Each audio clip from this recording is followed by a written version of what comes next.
Campaign 2018 is sponsored by Wisconsin Hospital Association, Wisconsin Counties Association, Wisconsin Realtors Association, Marshfield Clinic Health System, AARP Wisconsin, and Campaign 2018 partner Milwaukee Journal-Sentinel.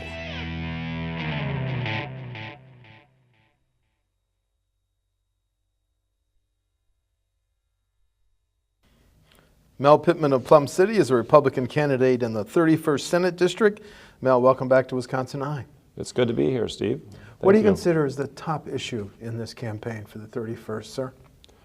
I've heard a couple of different issues that people are really concerned about. One of the main ones is roads and bridges, which are affecting our rural areas quite a bit more probably than the city of Eau Claire. But the other is the job issue, lack of people working, and also what that means in our more rural communities where if there's no jobs in the rural communities, the younger generation's not going to live there. And what that means for the long-term viability of those villages and cities outside of Eau Claire. Let's talk first about the transportation, the highway funding impasse in the capital. How would you break that impasse and pay for highways, bridges, and maintenance in the future? I think there's a couple ways we can deal with that. First of all, I'm really well aware of the gas tax situation, and we have to be careful. I think there's room to get a little bit of an increase there, but we have to be careful because I don't live very far from the Minnesota border, and it's pretty easy for people to drive across the border and buy their fuel there. Well, that does Wisconsin no good when they spend their money over there in Minnesota and the gas tax money stays over there. So we have to be aware of that and keep things in line there. I think vehicle registration is another opportunity that we can get a little more money to help our transportation issues. And then another one I heard recently was maybe we need to tap into some general revenue funds that could possibly bolster what we need to get the highways and bridges taken care of so we got good traveling. There's some discussion in the Capitol over tolling. Do you have a position on that? I don't. I guess that I would leave up to what majority of the people in the area think of it. I'm not necessarily a fan of tolling because when you start doing that, then that's your only source of revenue for those roads or whatever. I'm not sure how well it would be accepted. A couple questions on healthcare. How would you protect and expand healthcare in the rural areas of Wisconsin? Well, the first thing that I've been made aware of about healthcare in rural areas to be able to keep our local clinics and hospitals operating. We have an aging population and there is a need out there for that. But I think that along that whole line of healthcare, there's an opportunity, and I've seen some of it happening already, where there's new insurance policies being afforded to the public. I think that we need to encourage people to try to take care of that part themselves. And really, first and foremost, healthcare is each individual's personal responsibility. I think they need to be accountable for the decisions they make in their life and how that might impact them. But we certainly need to have the facilities and the doctors, nurses too, that are available to help people when they do have a need that they're no longer able to take care of. And I just think that I want to have the opportunity to have, whether it's through private insurance and other vehicles like that, I want to try to keep that option available for our people that live in the district, because I'm not certain, or I'm not necessarily seeing how Medicare for All is going to take care of it for us, because those funds, those situations have been grossly underfunded, and those costs keep being pushed off to those of us that have insurance. In order for the hospitals, doctors, and whatnot to cover their costs, they push those costs off to the insured clients, and we need to do better in there. I'm certainly interested in trying to do as much as I can to help. The state government has does state government have a obligation to recruit and retain doctors, nurses, and other medical professionals? Excuse me. I don't know if they have an obligation, but I think it's in our best interest to do that. Okay. Because like so many things in our communities, if we don't have, for instance, if we don't have good jobs in our communities, we're not going to have the people living in those communities. And those, similarly with healthcare, if we don't have doctors and nurses willing to live in those more rural communities, we're not going to have the people living there, and it's going to become a ghost town. Eau Claire happens to be very fortunate that we have a lot of medical professionals that are willing to be in this part of the state or in this county. So I'm not too concerned about Eau Claire, but overall, through the whole labor workforce that we have for all different businesses and enterprises, we're all experiencing a shortage of workers. And so it's going to be keen upon those of us, whether it's in the legislature or other businesses, to try and to entice people to be a part of our community and be a workforce in our community. Last question on healthcare. State government and Delta Dental have a program that subsidizes clinics, dental clinics in underserved areas. In the next Medicaid budget, should that be a priority? I'm not sure on that one. I'd like to know more about that. I know during my time on county board in Pierce County, we had dental care available for low-income people, and I think there is positives to that. And so if we can continue something like that, I think there's only positives that we can have outcomes from there. As a former elected official, local governments have lived now with levy limits for 15 years. Some local government leaders say that hurts their ability to provide local services. Should we keep levy limits to keep property taxes in check? Should we dial them back, or should we get rid of them? I'm mainly in favor of keeping levy limits. I'm willing to listen to a good argument about changes, but for the most part, the levy limits were put in place to keep property taxes in check. And the problem has been maybe the state government hasn't fulfilled their role as far as getting the dollars back to the local governments where they need it. And so that's what's putting pressure on. The local governments still have the opportunity to go to a local referendum and have the citizens vote. And I think that's a good way to bypass that levy limit situation. We're spending up to $100 million in school safety grants. Is that enough, or do we need to change gun laws? I think school safety is of utmost importance. I'm not sure what dollar amount is needed at this point in time. I know even my local school has gotten a grant money for school safety purposes.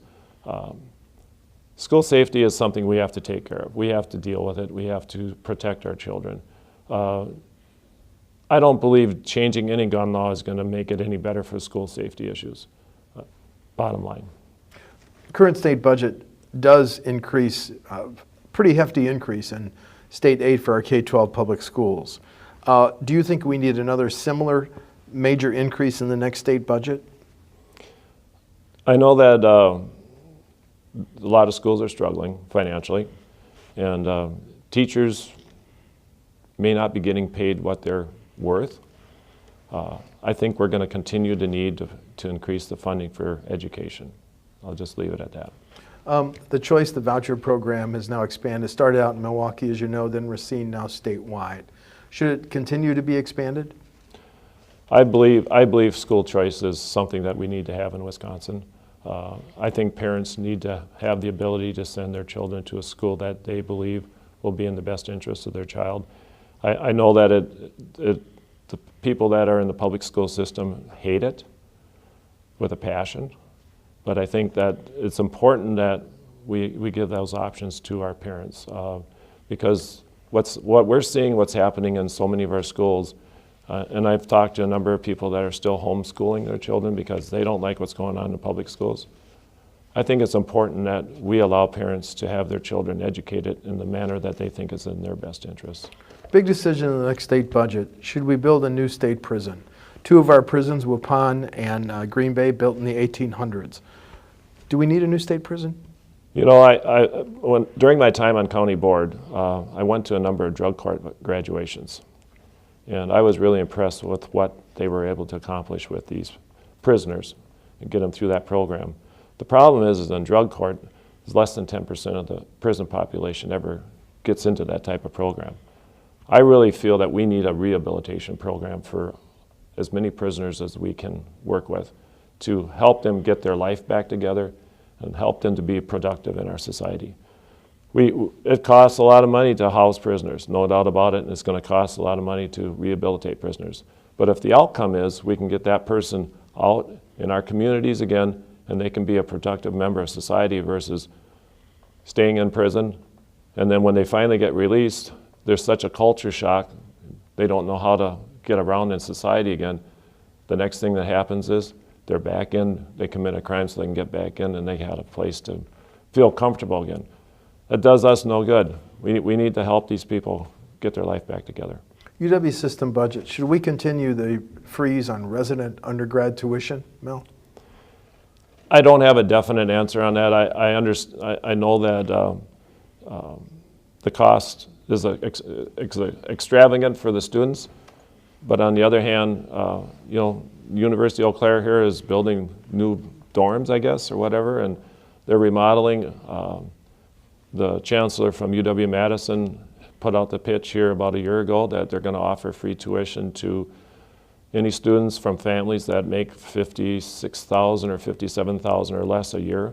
So I asked the Dean of Extension 2 months ago, I says, so where are they coming up with the funds to pay for this? And he wasn't certain, but he speculated in saying, well, first of all, they have to get through admissions. And then he thought that there was an opportunity for a lot of the alumni that generously donate to the university, that they were trying to get funds enough to cover those costs. So I think we have to be really careful there. Right now, I would be supportive of the freeze at this point in time. There was a plan floated in the Capitol in August to give Kimberly-Clark, a Wisconsin-born corporation, the same tax breaks and tax incentives as Foxconn. How much aid should state government give private businesses? I'm not sure. I was somewhat alarmed on the Kimberly-Clark situation. If a company really is thinking about closing or leaving, are we just buying a couple years and it's going to happen anyway? In regards to Foxconn, I think that's a different situation in the sense that we're looking for a period of time in the future where they're going to be here, they're going to be offering some decent employment, and our workforce that we have in Wisconsin and what we're going to need people to do in the next 10 and 20 years is going to change.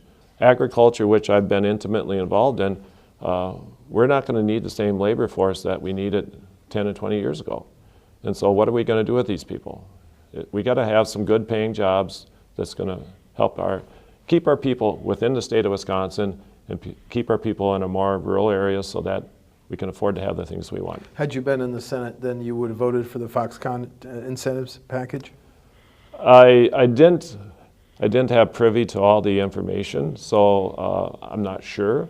I am supporting it at this point because I think we've already started the process. I think we need to move forward with it. There's a debate in the Capitol over whether we should legalize both medical and recreational marijuana. Your positions? I've talked to a number of people that are using medical marijuana, and I think that there's good possibilities there's a good opportunity that is very helpful for these people, and I can support that. Recreational marijuana really concerns me in the sense that it compromises people's ability for certain jobs and positions like that. And with our labor shortage, I'm not sure that we should be putting ourselves in that type of jeopardy. And the other part of it is I'm not certain on the long-term effects and what the effects are going to be in our communities with people using it on a more regular basis. So I'm opposed to it at this point. Go back to what you said is one of the major issues, the jobs issue. Is it that there's not enough jobs or the workforce issue? Can you elaborate on jobs as one of your top priorities? I think for the most part, there's plenty of jobs, but that's always an evolving and changing situation. And I think that's where the Foxconn deal comes into play and where we need to be always looking forward to new opportunities for jobs. Most of what I've heard, though, is there's a lack of workers or people willing to work. And one of the things I campaign on is welfare reform. Talked to many, both workers, part-time workers, and business owners, and they said, well, a particular employee says, well, I can only work 2 days a week because if I work more than that, I lose my government benefits and I'm financially worse off. there's got to be a way we can change the system so that if they want to work 3 days a week or 5 days a week, we can reduce the benefits, but not as much as what the income they're making. They should always be financially better off by working more hours than less. And that's one of the major keys, or one of the major items I want to work on in the state Senate. And I'm not sure where I have to go with it, but I'm going to get on everybody's case about it, because it's silly that we have a system set up that actually hinders people from working rather than allows them to work more and be financially more stable. Final question, it's an open seat with Senator Vinehout running for governor and not getting her nomination. Differences between you and your Democratic opponent on November 6th? There's quite a few differences. I'm looking at jobs or jobs as far as trying to get more people back to work as being one of the key components of strength and a healthy economy for the state of Wisconsin. I was down in Blair doing doors yesterday. Blair's a dying town. They have a great school on one end of town, but a lot of businesses on Main Street are for sale. And if we can't keep our younger generation within our communities, there's no point in having a school there, because there won't be no children. There's no point in having other things. You know, sometimes people might say, is it the chicken or the egg, which comes first? Well, I think the job is the key component. If we have good paying jobs within our communities, that's the draw to keep the people in our communities. And along with that, we got to have broadband services so that they're content and they have the ability to do what they need to do, whether it's employment or other things. Thank you. Mel Pittman of Plum City is a Republican candidate in the 31st Senate District. The election is November 6th. Mel, thank you for talking to WisconsinEye. Thank you, Steve. Have a good day. Thank you. Campaign 2018 is sponsored by Wisconsin Hospital Association, Wisconsin Counties Association, Wisconsin Realtors Association, Marshfield Clinic Health System, AARP Wisconsin, and Campaign 2018 partner Milwaukee Journal Sentinel.